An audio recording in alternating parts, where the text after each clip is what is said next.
Nobody expected this moment, not even the people inside the palace walls, because after 5 years of accusations, documentaries, emotional interviews, explosive memoirs, and endless headlines painting the monarchy as weak, outdated, and collapsing from within, Prince William and King Charles just delivered a brutal response that has left Prince Harry completely speechless. And the most shocking part, they didn't scream. They didn't fight publicly. They didn't release emotional statements. They simply outperformed Harry and Meghan on the world stage so completely that the entire narrative suddenly flipped overnight. Breaking today, the British monarchy fights back. After months of negative headlines and suggestions that it's all over, after months of appalling behavior by Prince Harry and Meghan Markle, who insist that they didn't watch the King's historic speeches last night, the Prince and Princess of Wales have shown us the future, celebrating 15 years of marriage by releasing a beautiful new image of their pitch-perfect family. Today, May 6, 2026, may go down as the exact moment the royal war changed forever. For months, the media machine surrounding Harry and Meghan kept pushing the same story again and again. The monarchy was supposedly crumbling. The institution was supposedly outdated. Harry and Meghan were framed as the modern global power couple building a fresh empire in California, while the royal family faded quietly into irrelevance. But then King Charles stepped onto American soil and detonated that storyline in a way nobody saw coming. Suddenly, the king everyone mocked as weak became the most respected man in Washington. Suddenly, the monarchy looked stronger than ever. And suddenly, Harry and Meghan's carefully curated image started cracking right in front of the world. Think about how unbelievable this moment really was. King Charles is currently battling cancer. The world knows it. The cameras know it. Every movement he makes is analyzed through the lens of his health struggle. And yet there he was, standing before the United States Congress with the composure of a man carrying absolutely no fear. Democrats applauded him. Republicans applauded him. Political enemies who can barely agree on basic policy stood together to celebrate a British monarch. Even Donald Trump, a man famous for refusing to hand out compliments unless he truly means them, reportedly called Charles's performance remarkable. That single detail alone sent shockwaves through global media because it completely destroyed the image Harry and Meghan spent years trying to create. The monarchy was not collapsing, it was dominating. But while Charles was receiving standing ovations in Washington, another operation was unfolding thousands of miles away in Montecito. And this is where the story becomes genuinely uncomfortable. Because instead of ignoring the royal visit like truly independent people supposedly would, Harry and Meghan allegedly rushed to brief journalists with one bizarre message. They wanted the world to know they did not watch the king's speech. Not live, not later, not at all. Imagine that for a second. Imagine needing the media to publicly announce your indifference. Why would anyone do that unless they were secretly consumed by what they were pretending not to care about? That's the detail that changed everything. Because the second that briefing appeared, people immediately realized the truth. Harry and Meghan were watching this entire royal comeback with panic behind the scenes. And then came the move that truly shattered Montecito. While Charles conquered Washington politically, William and Catherine quietly released a single family photograph celebrating 15 years of marriage. One picture. That was all it took. No Netflix documentary, no emotional speeches, no dramatic interviews, just one warm image of a united family standing together with their children and dogs, looking calm, natural, and completely unbothered.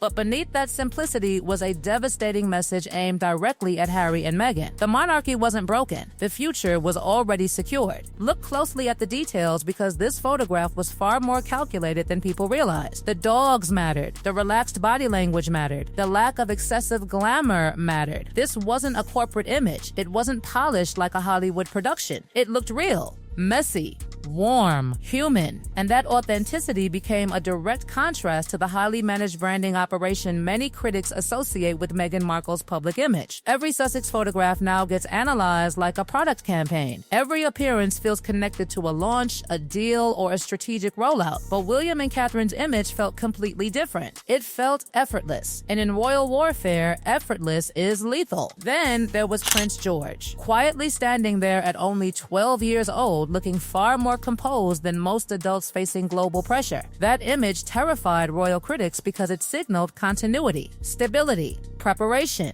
The institution Harry once described as broken suddenly looked more organized than ever. George didn't need to say anything. His presence alone reminded the world that the monarchy operates on generations, not headlines. While Harry and Meghan fight week to week for relevance in the celebrity cycle, William's family looked like they were preparing for the next 50 years. That difference hit the public like a truck. But behind the glamour of the state visit, King Charles was allegedly orchestrating something even more shocking. During a private dinner in Washington, the king reportedly presented Donald Trump with an extraordinary historical gift connected to a British submarine called Trump. That moment instantly became diplomatic legend because Charles didn't just flatter Trump politically. He reached directly into personal symbolism and ego with surgical precision. The room reportedly froze. Trump was stunned, and suddenly Charles looked less like an aging monarch and more like a master strategist who had spent 70 years preparing for this exact moment. That is the part Harry and Meghan cannot compete with. Genuine statecraft, genuine diplomacy, genuine global influence. While the Sussex brand thrives on visibility and emotional storytelling, Charles was operating at the highest level of international power without even raising his voice. And perhaps the most humiliating detail for Harry is this: the monarchy achieved all of this while saying almost nothing about him publicly. No attacks, no retaliation, no revenge interviews, just results. Cold, brutal results. Then came the media briefing from Montecito that completely backfired. The statement insisting there were no calls, no messages, no outreach between Harry, Meghan, and the palace was supposed to sound empowering. Instead, it sounded heartbreaking, because if you truly move on from your family, you don't constantly announce it to strangers through celebrity journalists. You live your life. But Harry and Meghan couldn't resist interrupting the monarchy's victorious week, and the public noticed immediately. The timing made everything worse. Charles was being praised globally for courage during cancer treatment. William and Catherine were celebrating 15 years of marriage with an image radiating unity and stability. And Harry and Meghan's response was essentially, "We didn't watch." That wasn't strength. It sounded like emotional damage control. Even people who once supported the Sussex narrative started questioning why the couple still seemed emotionally trapped in a feud they claimed to have escaped years ago. Now, the palace reportedly believes this Washington trip was the final turning point. The institution is no longer protecting the Sussex operation. It is simply outperforming it. That distinction matters because for years, Harry and Meghan believed public sympathy alone could overpower centuries of monarchy. But sympathy fades. Institutions don't. And this week proved exactly that. Charles looked stronger than expected. William looked ready for the throne. Catherine looked untouchable. And Harry suddenly looked isolated in California, watching a royal machine continue without him. What makes this entire situation even more explosive is that the monarchy did not merely survive Harry and Meghan's attacks. It adapted because of them. That is the detail almost nobody wants to admit out loud. For years, critics predicted the Sussexes would modernize the royal family from the outside while exposing its weaknesses to the world. But instead, something far more ironic happened. The palace evolved into a colder, smarter, and far more disciplined machine after Harry walked away. And now, in May 2026, that machine is operating with terrifying efficiency while the Sussex brand appears trapped in a cycle of emotional reaction. The evidence is everywhere once you begin connecting the dots. King Charles returned from Washington not looking defeated by illness, but elevated by duty. That image alone shattered years of damaging narratives. Here was a monarch battling cancer while still commanding respect from the most powerful nation on earth. And notice something chilling about how the palace handled it. There was no emotional overexposure, no dramatic interviews, no attempt to turn Charles into a victim for sympathy clicks. Instead, the monarchy allowed the public to witness his service naturally. That restraint became power. The world looked at Charles and saw resilience instead of weakness. Meanwhile, Harry and Meghan's entire strategy has increasingly revolved around explaining themselves to the public over and over again, and people are beginning to suffer fatigue from the constant emotional broadcasting. And then came the numbers. The approval ratings that quietly landed like a nuclear bomb inside royal media circles. Charles climbing above 80% despite his health battle. William and Catherine becoming more popular than ever. Meanwhile, Harry and Meghan remain trapped in low approval territory, struggling to recover public trust after years of accusations, contradictions, and highly commercialized branding. Those numbers terrified Montecito because they exposed a brutal truth. Sympathy no longer automatically belongs to the Sussexes. The emotional monopoly they once held has collapsed. But perhaps the biggest disaster looming over Harry and Meghan is not emotional. It is financial. Because behind the scenes, palace insiders reportedly understand something the public is only now beginning to grasp. The Sussex operation depends entirely literally on royal oxygen to survive commercially. Every Netflix appearance, every luxury partnership, every speaking fee, every magazine cover, every lifestyle product, it all traces back to one thing: the royal connection. That is the uncomfortable reality at the center of the Sussex empire. Without the crown attached to their names, they lose the very magic they monetize. That is why the rumored discussions at the Privy Council have created absolute panic among royal watchers, because for the first time, people are openly speculating that the monarchy may legally separate royal titles from commercial exploitation. And if that happens, the consequences would be devastating. Imagine Meghan attempting to sell luxury lifestyle products without the Duchess branding attached. Imagine Harry booking corporate speeches without audiences believing they are hearing from royalty. Suddenly, the billion-dollar illusion begins collapsing under its own weight. This is where the African tour controversy becomes explosive. Harry and Meghan reportedly want to continue operating like working royals while simultaneously insisting they are private, independent citizens. But the leaked discussions surrounding security funding changed everything, because critics immediately asked the obvious question: if they are truly private citizens, why should taxpayers fund protection and diplomatic resources for their appearances abroad? That contradiction exposed the central weakness of the Sussex model. Independence sounds glamorous until the institutional protections disappear. And suddenly, Harry found himself trapped in the exact reality his family allegedly warned him about years ago. Royal life is expensive.